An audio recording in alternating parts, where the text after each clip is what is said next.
Hi, this is Mr. Mike for the Mechanicsburg Learning Center, playing with some toys and trying to make an analogy for you when we talk about particular dinosaurs. This is a knight holding a sword, and what is this thing right here? A shield. So anyway, today's animal has some shields.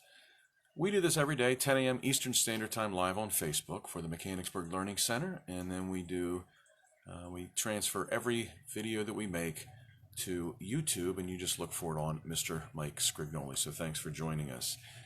Yeah, shields are important. It's important for a dinosaur to have some sort of weaponry to keep itself safe, and it's very important to keep itself safe by having some sort of shield. So this next animal that we're going to talk about, and this is, by the way, episode 73. Its name contains the word shield in it. It's not the word shield, it's another word for shield. It is called Borealopelta. Borealopelta. If you've ever heard of something called the Aurora Borealis, so it's Borealopelta. Borealopelta. The name means northern shield. Northern because it's way up in Canada, and shield because it was covered in armor. So the story of Borealopelta begins in 2011. A gentleman named Sean Funk is working for a company called Suncor. He is sitting at the helm of this gigantic excavation machine. You've seen the machines that have big, what they call buckets on the front that dig into the earth. Well, imagine something just absolutely huge, a couple of stories tall with an extremely long arm, and then the bucket would come down and take gigantic bites out of the earth. Well, Suncor is a company that, coincidentally enough, digs for fossil fuels. They look for oil within the earth and turn it into energy. And so Sean's up there operating the big machine one day, and he's literally taking away the side of a mountain with this giant sharp-edged bucket on the excavating machine. And the bucket comes down because it's got a couple of teeth on the end of it, comes down and strikes some rock, which is a little bit different than what the previous rock that he's been digging through, and pulls it away, and pieces fall out, and he kind of notices something very interesting. He's got a sharp eye, this guy named Sean Funk. Sharp eye notices that the rock had a different consistency than what he had been digging through, and B, something caught his eye. So he calls down to the supervisor and says, hey, let's take a look at this. He stops the bucket. He walks down the ladder to get off this gigantic machine, and turns out that they have discovered a dinosaur. So, years later, it becomes named Borealopelta, and here's the entire story of how this all took place. So Sean and his boss call some folks. They come over to check it out. Now, mind you, no pun intended, mind you, typically, they're digging through marine sediments. In other words, sediments that were laid down on the earth near or directly from a sea. So when the folks at the local museum, which turned out to be the local Terrell Museum of Paleontology, quite famous and well-respected paleontological museum, and the folks come out to take a look at it, their expectation is, okay, so they found something like a plesiosaur, or they found a mosasaur, some sort of marine reptile, something that went swimming, because that's the kind of rock that they were digging through. I mean, if you're digging through sediments that occurred in a forest, you're going to find, or a jungle, you're going to find animals that lived in that. So their expectation was they were going to find a marine animal. Well, it was not a marine animal. It turned out to be something that looked like an Ankylosaurus. Now I'm going to show you two animals. First of all, the Ankylosaurus, which a lot of you guys might refer to as Ankylosaurus. So I was corrected by a paleontologist that it is Ankylosaurus. And what makes it unique is this right here.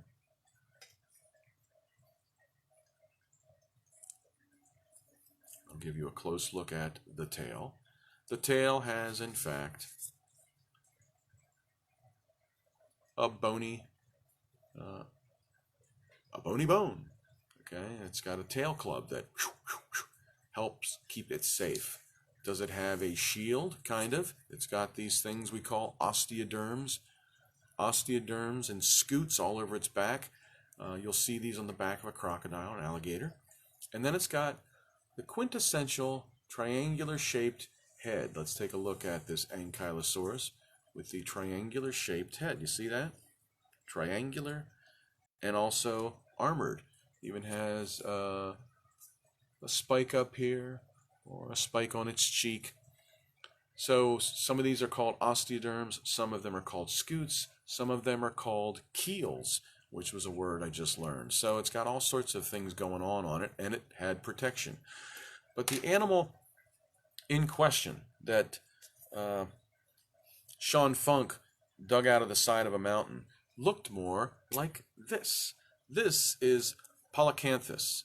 Now, Palacanthus is very similar. Some people would look at it and say, ah, that's just like the Ankylosaurus or the Ankylosaur or the Ankylosaur. It looks just like Ankylosaurus. Well, it has similar features.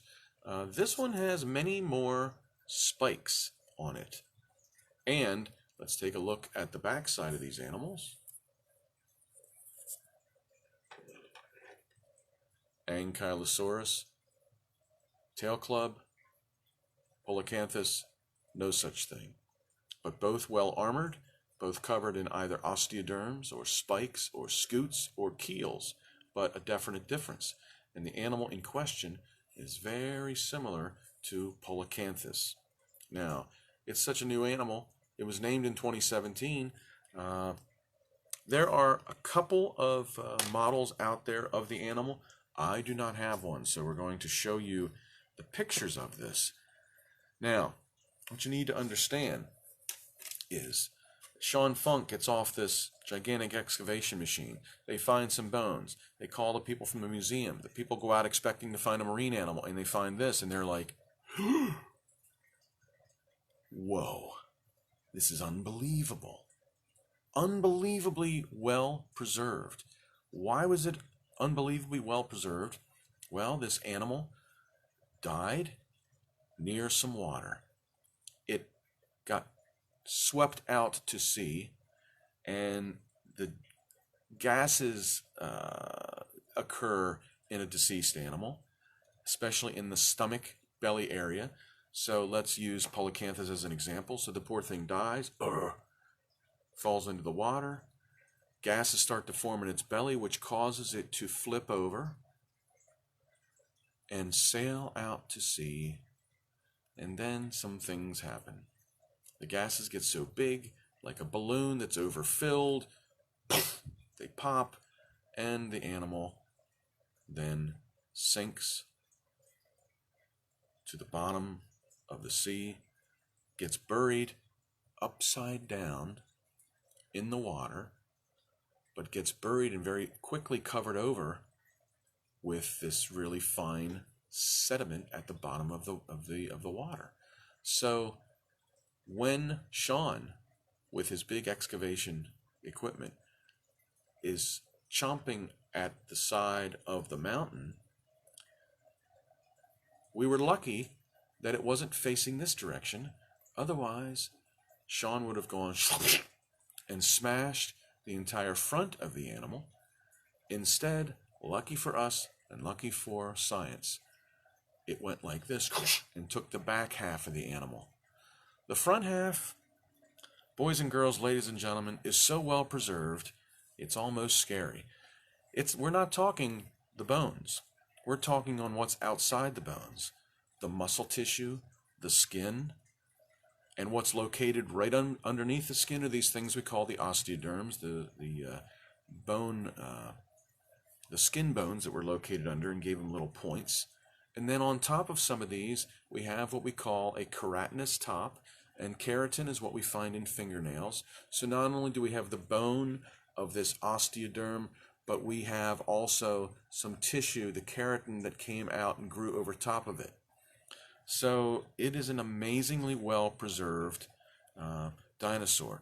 Not necessarily mummified. We have found mummified dinosaurs that when dinosaurs get mummified, the moisture leaves them very quickly and they look like, they're drawn and their skin is tight. This was preserved so quickly that it really didn't mummify. It was just so finely preserved and buried quickly, and that is why this is such an amazing discovery. Let me give you a look at the preserved body of Borealopelta.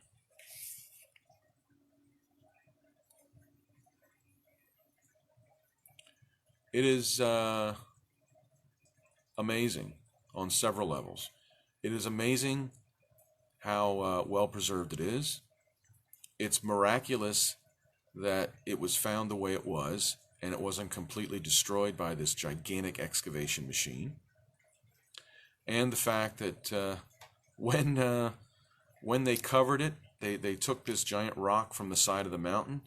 They were very careful. They covered it in plaster, of course, and then they were lifting it to move it, and the thing split in half. It broke into a couple of gigantic pieces while the horrified spectators looked on, aghast that this beautiful discovery was just now ruined. Well, luckily, it broke into such big pieces that the big pieces were preserved and kind of put back together.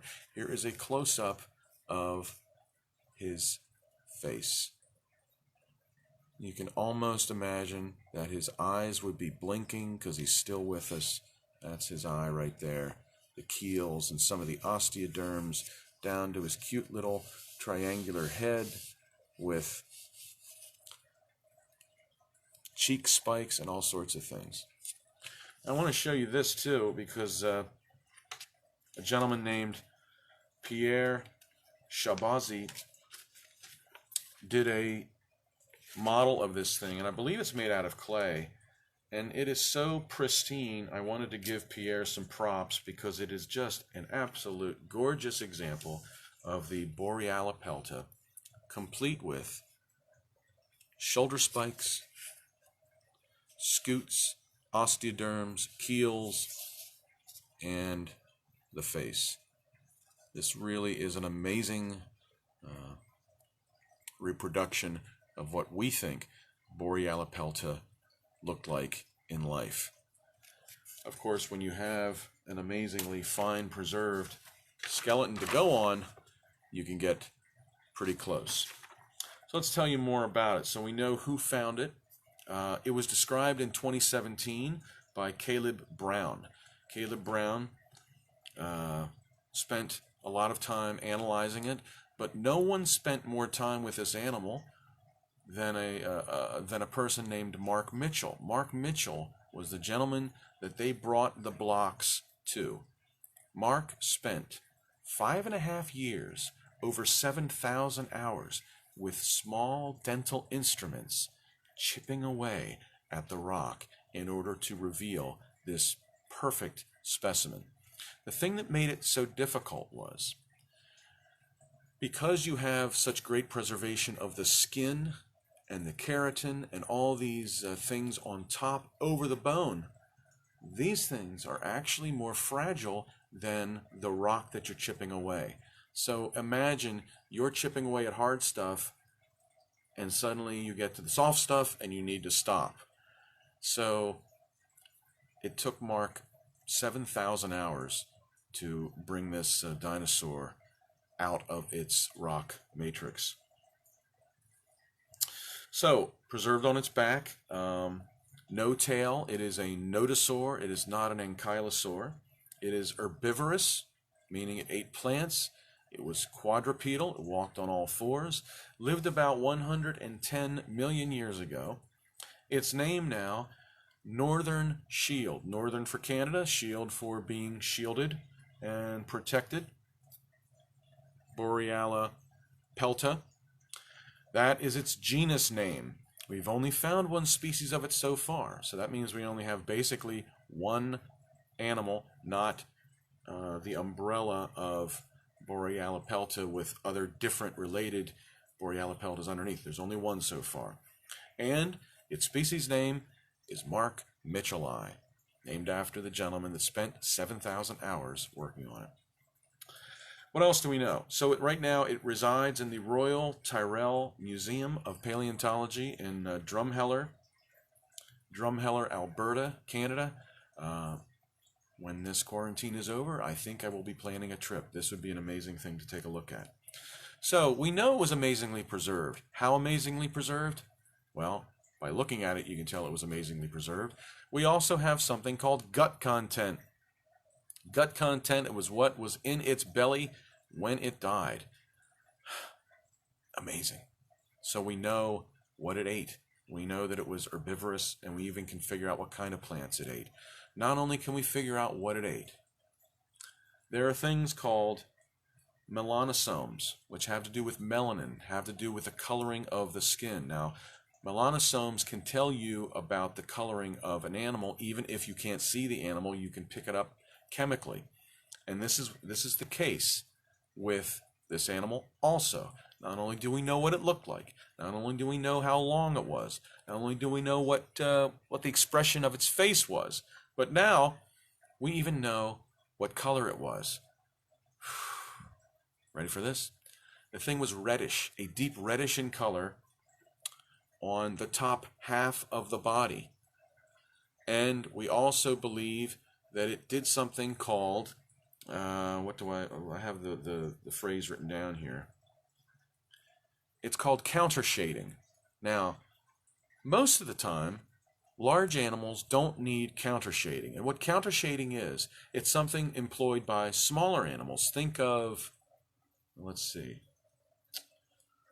think of a gazelle, where it has brownish on top, or a deer that you might see in the woods behind your house. Deer, well, as they get older, are darker on top, lighter underneath. This provides some sort of camouflage, and it's not even thought that why would a dinosaur so heavily armored would need counter shading, but it had it. It was dark reddish on top and kind of beige and light brown on the bottom. So even though this thing was totally covered in armor, it still felt the need to have some counter shading to keep it safe from the big predatory dinosaurs of its day. Okay, I think we have almost everything covered. I think it's time to read the story. Now, as I began writing this last evening, I thought to myself, I could go on for a long time. There is so much to say about this animal that maybe Borealopelta will end up being its own book. But for now, we have the story of Borealopelta, episode 73 of Mr. Mike's Dino-A-Day, brought to you by the Mechanicsburg Learning Center. We do this every day, 10 a.m. Eastern Standard Time. Thank you for watching, and here is today's poem. Borealopelta by Mr. Mike. A huge piece of equipment operated by Sean Funk was taking giant bites of rock until its sharp edge sunk into a different kind of rock which Sean took notice of. He realized it was unlike all the other rock above. He stopped the excavation and he called down to his boss, alerting him there's something strange the bucket scraped across. They took a look at what Sean hit, and sure enough, he'd found a finely detailed dino that was no longer earthbound. The giant slab of rock that held the beast was wrapped and prepped and carefully prepared to be removed, all good except when lifted up, it broke apart as spectators looked on. They feared this great discovery could somehow now be gone. But luckily the rocks were saved, and they all made their way to Drumheller, Alberta, where they someday would display. Because this dinosaur was so perfectly preserved, they gave it the attention that the specimen deserved. That's a tough word for me to say, especially in the morning. Preparator Mark Mitchell had the task to then release and chip away the matrix from this very special beast. It took him 7,000 hours. That's close to 6 long years. He gave it everything he had, his blood, his sweat, and tears. Then Caleb Brown decided that the genus should be descriptive for its shape as well as its locality. Now, when we talk about the genus, that's the first name of the dinosaur name, so I'm going to read that part again, because we have the genus and the species. Then Caleb Brown decided that the genus name should be descriptive for its shape as well as its locality. So Borealopelta got the nod for northern shield, an armored dinosaur from some Alberta oil field. The species name markmitchelli was recognition for the labor and extensive work, his non-bone-breaking chore. The skeleton, amazing as it was, meant tons of work. The science world was watching, so the task he couldn't shirk. Eventually, the skull emerged with wondrous detail as Mitchell scraped each scrappy scute and scarcely scratched each scale. That's called alliteration. You want to hear that again? Alliteration is when you use the first letter of a word several times. In this case, I used the first 2 letters of a word a lot to make it very difficult for me to read. Here we go. Eventually, the skull emerged with wondrous detail as Mitchell scraped each scrappy scute and scarcely scratched each scale. Thank you very much. The spikes, the keels, and osteoderms, they all received the care. For well over 100 million years, they all stayed there. Amazingly, we think we know about its color too. Analysis reveals it had a deeply reddish hue. What's more, we think the belly was light brown to help it blend. This counter shading helped it avoid a tragic end. That's right. With all the armor that stood ready to protect, it had to stay alert and give the predators respect. Now, this typically occurs with smaller animals today, so it is kind of curious its colors shown this way. The Borealopelta, cousin to Ankylosaurs, were not equipped with tail clubs, so they're known as nodosaurs. As totally herbivorous, it never would attack. Without a club, it couldn't then deploy a healthy whack. We've located the gut content, which told us what it ate. I told you that this specimen was utterly first-rate. If you would see this dinosaur up close, you just might say, it looks as if it's ready to get up and walk away. The Borealopelta was so lucky to be saved from some big excavation as the mountain wall was shaved. Thank goodness that Sean Funk paid close attention as he worked. It would have been destroyed and failed to tell us where it lurked. The Borealopelta, somewhere in between an Ankylosaurus with a club tail and a Palacanthus with no club tail, but very similar in many respects. Discovered and now housed in Drumheller, Alberta, which is up in Canada. So, thank you for watching today. Thank you for sharing these videos on Facebook. Every day, 10 a.m. Eastern Standard Time, we go live, and then we share them all to YouTube. Just go looking for Mr. Mike Sgrignoli, and we will do this again. And beginning next week, on Monday, I had an announcement that I would make. Beginning Monday, we will have it at a different time, but looks like we may be able to continue at our regular time beginning Tuesday. So things are changing. So Monday, we will probably post and go live at a different time. But as for the rest of the week right now, we will be back to 10 a.m. Eastern Standard Time. So thank you so much for sharing these videos, watching them on YouTube. If you want to subscribe or if you want to like the video, please go right ahead. I would appreciate it. Thanks for watching. This is Mr. Mike from the Mechanicsburg Learning Center saying have a great day. And remember, Borealopelta, cool, well-preserved animal.